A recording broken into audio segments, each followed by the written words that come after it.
How is everybody today? Hey everybody, Terry Wager, Christine McGinley, Generator Coaching. How are you guys doing? Today we're going to talk about letting go, or as Terry says, stop holding on. So if you want to know more about what we have to say today, do reach out. And if something strikes you or what we talk about might be good for somebody else, please share it with them so they can grow as we go through of what to let go. A lot of times people are so focused on what they're doing and how they're doing it that they don't realize that they have the death grip on their way. And I think everybody, when we start wanting to have things happen for us, we get tighter and tighter on how to make it happen. And as we do that, we close our mind to other possibilities. Does that make sense? I think so. But today, it does totally make sense. We want to hold on to things because we may not know how to release them, or that it is okay to release them, or really understanding releasing them gets us where. So we're really going to talk about 4 key things that you kind of want to release so you can grow and develop, whether it's your business or just get more out of life. For sure. And one of the first things we're going to talk about is our past. And, a lot of people have this idea that their past is what made them. And their past is just a story. I have a mentor that I absolutely love. He was part of my life for years. And he used to say our story is created in 2 parts.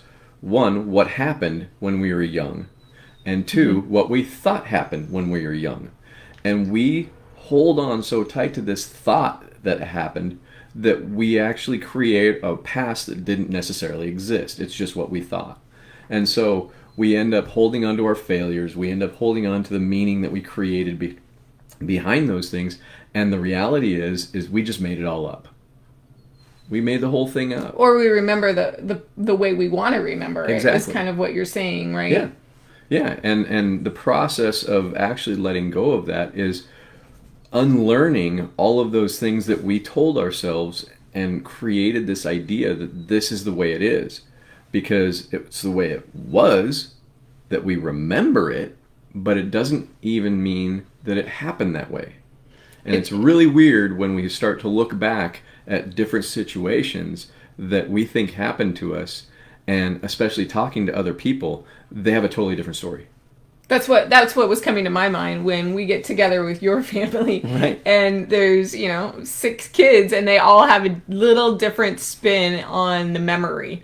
And then they battle which way it goes because they're all type A, so how they remember it, they must be right. Yeah, and usually I'm right.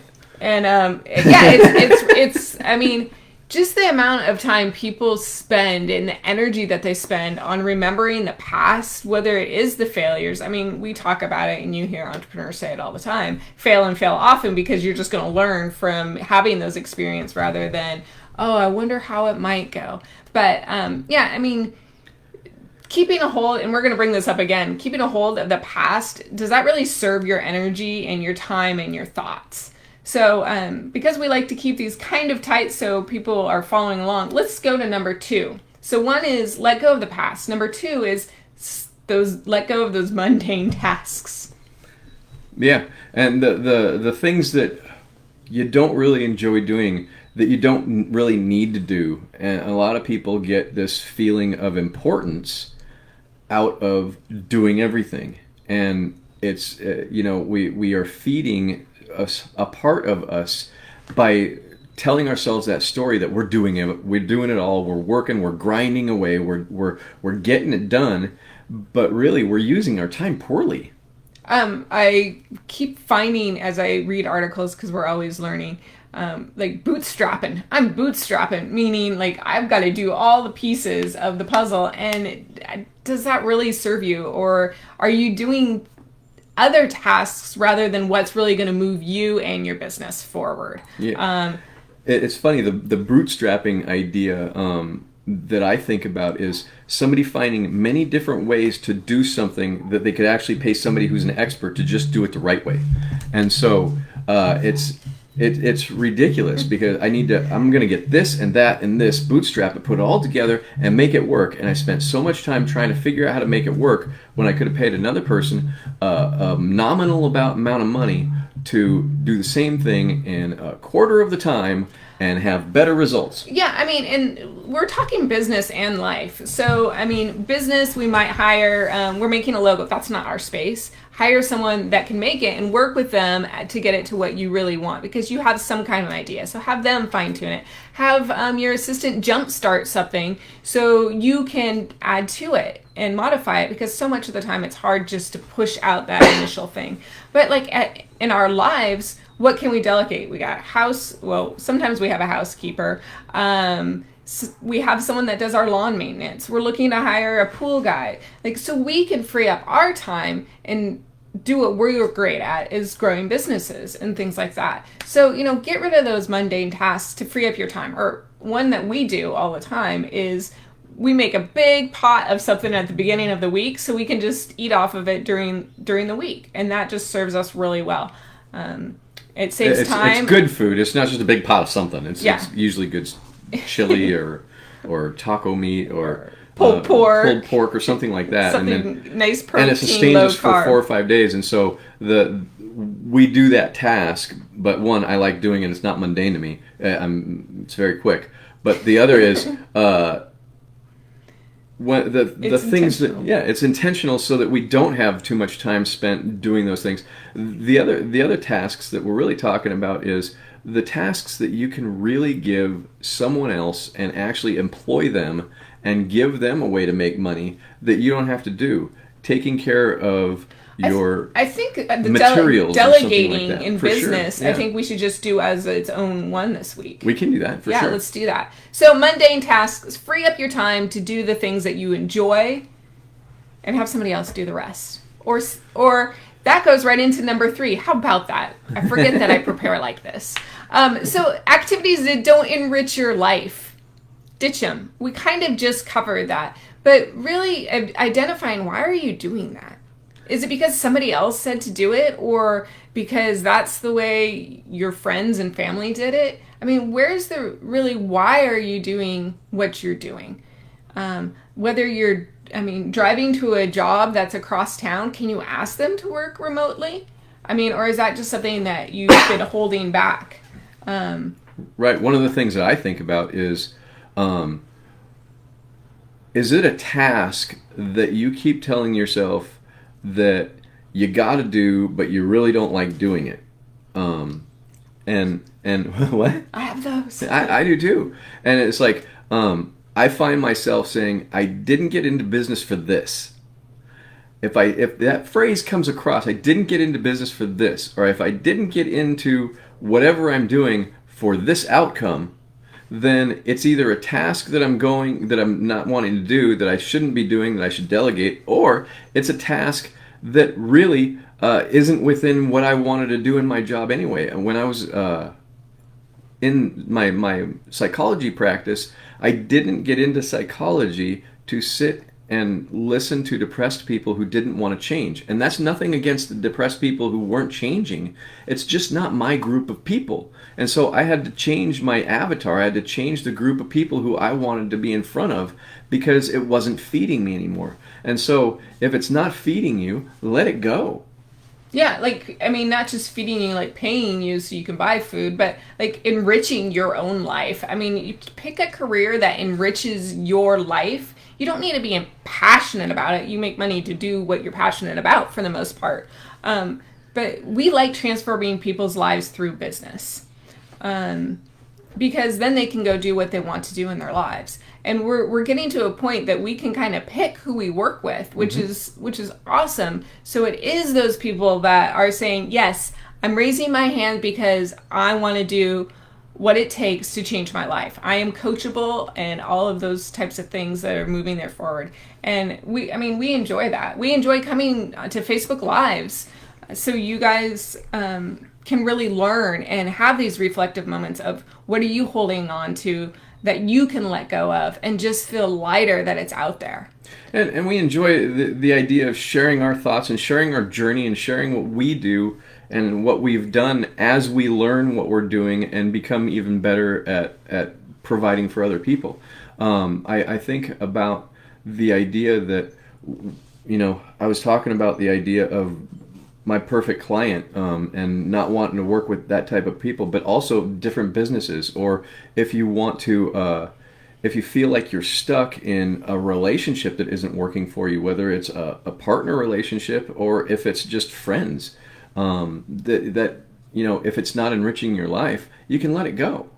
Which actually goes into number 4. We're talking about toxic relationships in number 4. And so let's give them a little behind the scenes. So often I'll write them. We'll come up with a topic together, and then I will kind of put it together. And I wrote the word toxic relationships. Let go of toxic relationships. And Dr. Terry decided he wanted to do a little spin on that. So my thought of it is, if people suck you into their negativity, evaluate, do you really want those people surrounding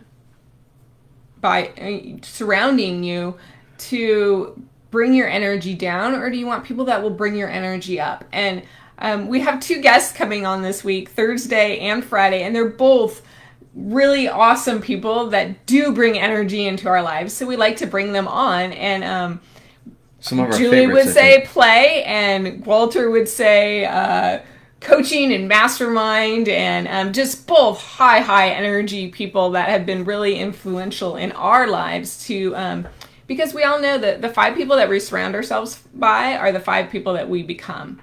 Right. And who help us level up and step up our game.